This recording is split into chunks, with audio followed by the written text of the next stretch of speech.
Witam Państwa, nazywam się Ewa Gierula, jestem dyplomowanym dietetykiem holistycznym i psychodietetykiem, a także autorką książek Poradnika Zdrowe Dzieci, książki popularno-naukowej Żywność a zdrowie człowieka, a także książki kucharskiej i poradnika Zdrowa Rodzina. Zapraszam do mojego gabinetu dietetycznego dzieci, dorosłych i całe rodziny. Mamy już czerwiec, a więc czas najwyższy, aby pomyśleć o wakacjach, a skoro myślimy o wakacjach, to powinniśmy się do nich przygotować, w szczególności pod względem przygotowania sobie dobrego jedzenia, z tego względu, że najczęściej tam, gdzie się jedzie, nie mamy pewności co do jakości żywności. Niestety w takich czasach żyjemy, ale lepiej się z tym wcześniej niż później pogodzić, aby po prostu wszystko nam szło łatwiej i aby dokonać odpowiednich przygotowań.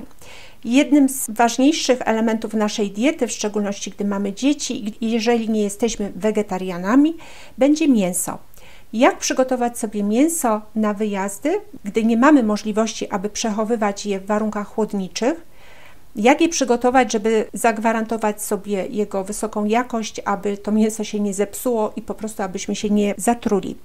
Więc istnieje taka metoda, mianowicie tyndalizacja mięsa, znana starszym pokoleniom naszych rodziców, naszych dziadków. Była to dość powszechnie stosowana metoda w rodzinach w czasach socjalizmu, gdy wyjeżdżało się na wakacje. Nie było powszechnie dostępnych miejsc z gotowymi obiadami, z gotową żywnością. Ciężko było w ogóle dostać mięso, stąd ta potrzeba, aby jeżeli to mięso się gdzieś zdobyło, cudem w większych ilościach, aby je zakonserwować domowym sposobem. Więc takie mięso przygotowywało się w słoiczkach w odpowiedni sposób poprzez tyndalizację i takie słoiczki były w zasadzie bezpieczne, jeśli chodzi o przechowywanie żywności, a w szczególności mięsa. Tutaj widzą Państwo na zdjęciu nasze mięso z naszego ostatniego wyjazdu wakacyjnego sprzed roku w słoiczkach takich litrowych po oleju kokosowym. Akurat po tym oleju kokosowym może Państwo tam jeszcze dojrzą etykietę. Mamy słoiki w pełni litrowe, bo te standardowe słoiki, które mają około litra, tak naprawdę ich pojemność wynosi 900 ml. I przepis na mięso na wyjazdy, bo to nie muszą być tylko wyjazdy wakacyjne, to mogą być dłuższe wyjazdy służbowe na przykład. Więc przepis na mięso na różnego rodzaju wyjazdy znajdą Państwo w mojej książce kucharskiej Zdrowa Rodzina na stronie 294. I tam ten przepis jest na większą porcję mięsa, z której wyjdzie nam 8 słoików o pojemności 900 ml. Natomiast sama technika tyndalizacji została przeze mnie opisana również w tej samej książce na stronie 26. I ja może Państwu przeczytam fragment tego opisu, natomiast już dokładny przepis na samą tyndalizację znajdą Państwo w książce, właśnie na stronie 26, 27 i dalej. No a teraz może przeczytam ten fragment. Na czym w ogóle polega tyndalizacja? Co to jest? Tyndalizacja mięsa to technika konserwowania mięsa obrobionego termicznie, na przykład w postaci gulaszu, małych kotletów i temu podobnych, w słojach, umożliwiająca przechowywanie go przez kilka tygodni, miesięcy poza lodówką. Z techniki tej korzystamy głównie wtedy, gdy chcemy przygotować mięso na dłuższy wyjazd, na przykład na wakacje. Tyndalizacja to 2- lub 3-krotna pasteryzacja dokonywana w odstępach 24-48 godzin. Można ją przeprowadzić w większych garnkach wyłożonych bawełnianą ściereczką i wypełnionych wodą lub w specjalnym urządzeniu w postaci około 30-litrowego kotła pasteryzatora. Dlaczego jednokrotna pasteryzacja nie jest wystarczająca w przypadku mięsa? Pasteryzacja jednokrotna zabija formy wegetatywne bakterii, ale nie niszczy ich przetrwalników. Po pierwszej pasteryzacji pozostawiamy słoiki z mięsem w temperaturze pokojowej, idealnie w temperaturze 25-35 stopni Celsjusza, na 1-2 doby, aby przetrwalniki przekształciły się w aktywne bakterie. Następnie dokonujemy drugiej pasteryzacji, podczas której te bakterie giną. W czasie kolejnych 24-48 godzin ponownie pozwalamy wylęgać się pozostałym przetrwalnikom. Trzecia pasteryzacja likwiduje wszystkie bakterie i nie pozostawia przetrwalników. Także rozumieją już Państwo z tego opisu, dlaczego tyndalizujemy mięso przed wyjazdami. Jednokrotna pasteryzacja stanowczo nie wystarczy i tak musimy uważać. Moje zalecenie jest takie, aby zawsze przed otwarciem mięsa dokładnie przyjrzeć się wieczku. Jeżeli okaże się, że z jakichś względów nie jest ono mocno dokręcone, to tutaj bym miała już obawy, po prostu mogło nie zassać, mógł wystąpić jakiś błąd w czasie wykonywania tyndalizacji, dokręcania słoiczków, ich przygotowania w ogóle. Słoiczki muszą być odpowiednio przygotowane, wyparzone, muszą być idealnie czyste. To samo dotyczy nakrętek i ich jakości. Powinny być to nakrętki bez żadnych wad, idealnie nieużywane. Więc czasami może się zdarzyć, że jakiś błąd popełnimy i po prostu ta pokrywka nie zaskoczy. Wówczas z takiego mięsa powinniśmy zrezygnować. Tak samo, jeżeli zobaczymy, że wieczko jest wybrzuszone, nie jest wklęsłe, wówczas rezygnujemy z takiego słoika. Zdarza się to chyba bardzo rzadko, praktycznie w ogóle. Jeżeli zrobimy naprawdę ściśle według przepisu, przygotujemy takie mięso, to nie ma obaw. Jeżeli wieczko jest lekko wklęsłe, pokrywka mocno dokręcona, po otworzeniu jeszcze stwierdzimy, powąchamy, że to mięso pachnie, nie ma obaw, żeby je spożyć. I dodam jeszcze, że mój opis tyndalizacji sporządziłam na podstawie bardzo fachowej książki z technologii wytwarzania wędlin autorstwa Andrzeja Pisuli i Romana Dowierciała pod tytułem Sami robimy wędliny i tutaj Państwu przedstawiam okładkę książki. Więc ściśle według wskazówek z tej książki opisałam proces tyndalizacji w mojej książce kucharskiej. I przeczytam Państwu jeszcze jeden fragment z mojej książki na temat przetworów tyndalizowanych mięsnych. Trwałość mięsa po dwukrotnej pasteryzacji przechowywanego bez chłodzenia poza lodówką w temperaturze poniżej 15 stopni Celsjusza wynosi miesiąc, a po trzykrotnej pół roku. Pamiętajmy jednak, aby zachować ostrożność. Jeśli zauważymy wybrzuszone wieczka, mięso należy wyrzucić. Wybrzuszone wieczko może świadczyć o pojawieniu się bakterii beztlenowych Clostridium botulinum, które wytwarzają neurotoksyczny jad kiełbasiany, jedną z najgroźniejszych dla człowieka trucizn. Przy prawidłowo przeprowadzonej tyndalizacji nie powinno dojść do wybrzuszenia wieczka. Czyli to, co mówiłam, tutaj mają Państwo potwierdzenie w mojej książce, tego się trzymamy.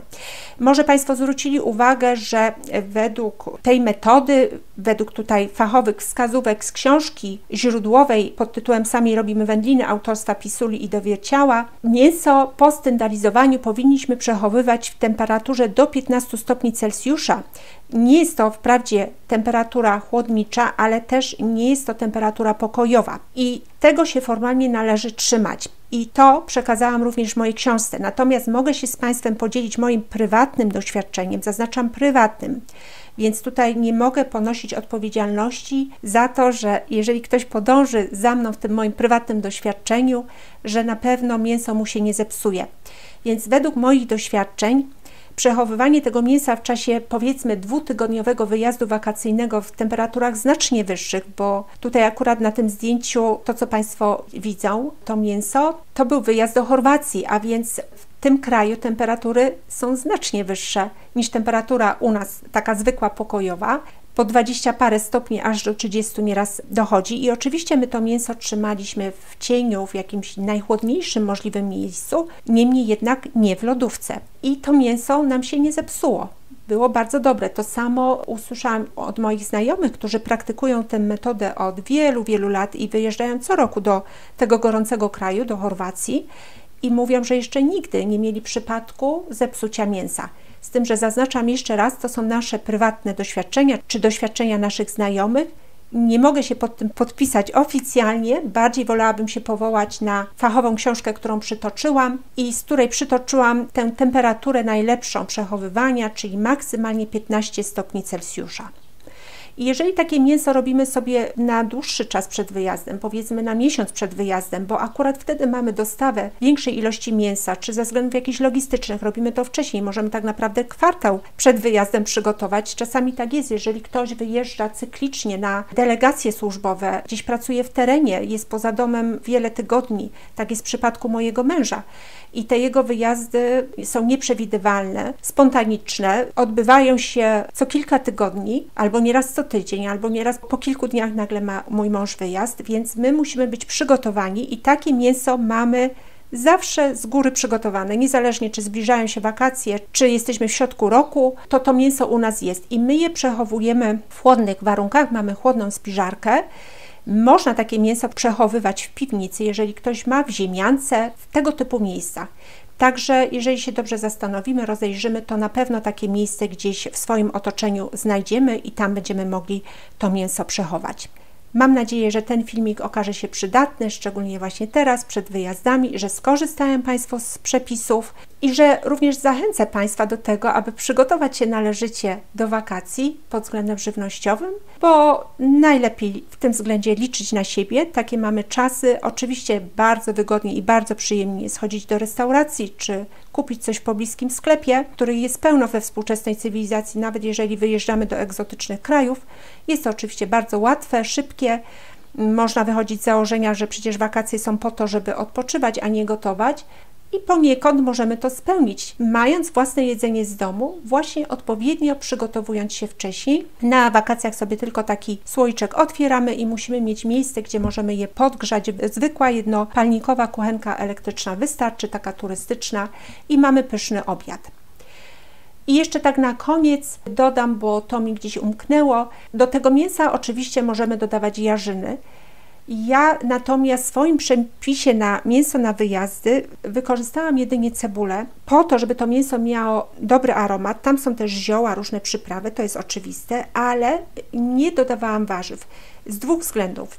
Pierwsza rzecz to taka, że warzywa mogą się szybciej psuć, gdyby coś poszło nie tak. Druga rzecz, że przy takim trzykrotnym tyndalizowaniu przetworu warzywa tracą wiele ze swoich prozdrowotnych właściwości. Nie jest to dobre dla warzyw, aby trzykrotnie je pasteryzować. Z mięsem jest inaczej. Także te warzywa raczej radziłabym już znaleźć gdzieś na miejscu, postarać się o jakieś ekologiczne, jeśli tylko to możliwe, świeże warzywa i z tych świeżych warzyw zrobić sobie albo surówkę, albo warzywa gotowane, ale nie długo gotowane, tylko odpowiednio krótko, tak aby one też wniosły jakąś wartość. Poza tym te warzywa też zajmują objętość słoika i ekonomicznie czy bardziej sprawnie jest włożyć więcej mięsa w słoiki i mieć taki cały litrowy słoik dla powiedzmy 4-osobowej rodziny i do tego na miejscu dogotować sobie jakieś właśnie warzywa, czy jakąś kaszę, kto co lubi, czy po prostu zwykłe ziemniaki, jeżeli to w ogóle jest potrzebne, bo niektórzy nie potrzebują tego, szczególnie na diecie niskowęglowodanowej, wystarczy po prostu jakieś surowe warzywo do przekąszenia. To wszystko na dzisiaj. Dziękuję za uwagę. Będę powracać do tematów dietetycznych, kulinarnych w przyszłości. Teraz bardziej skupiam się na temacie promieniowania elektromagnetycznego. Jak Państwo zauważyli, od wielu miesięcy chcę skończyć ten długi temat. Jest to ciężki temat, ale bardzo ważny. Dlatego postanowiłam go zrealizować, ale obiecuję, że wrócimy na pewno do tematów ściśle dietetycznych i kulinarnych, tak jak już mówiłam. Dziękuję za uwagę i do usłyszenia.